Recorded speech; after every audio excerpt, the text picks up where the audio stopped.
You're on. Wow, what a week. It has been a long week in some ways and a short one in others. On trips like these, it's always difficult to know what to expect, and I think that's actually a good thing because I think God uses that bit of mystery to really work with us and work on us.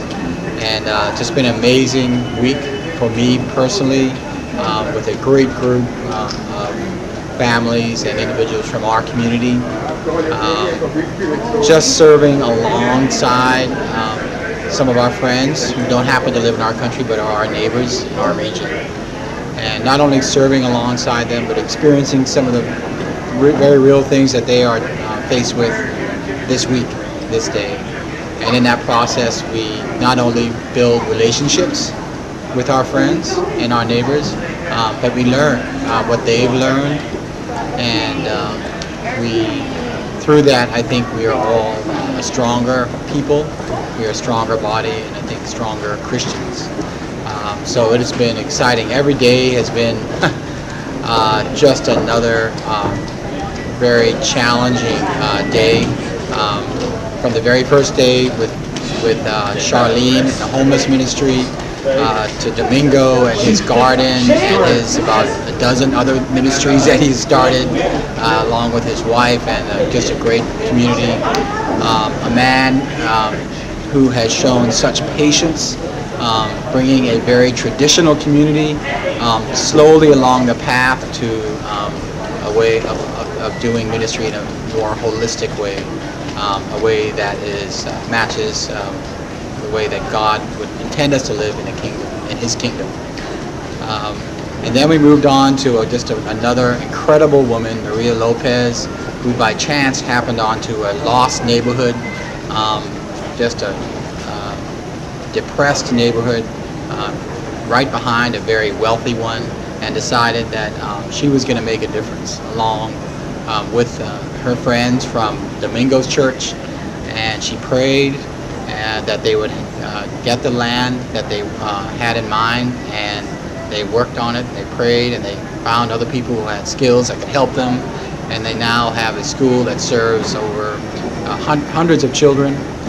They have a church, they have a water purification plant that NPCC helped to put in place a couple months ago, and they are already producing over 30,000 gallons of water every week.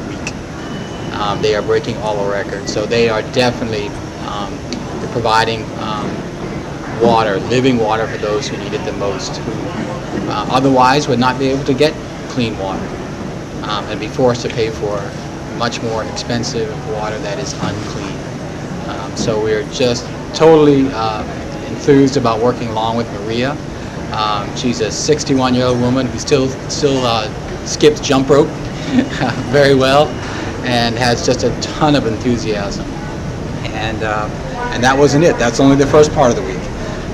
And then we moved out to the rural area in Consuelo, the land of the baseball players, Sammy Sosa, and into another depressed community, but in a rural setting. A community that used to be thriving in the sugarcane industry, but now is experiencing 60 to 70% unemployment. But yet in there we find just another tremendous young community with young leaders working as a team. And it is so, we felt like these guys were our brothers and sisters.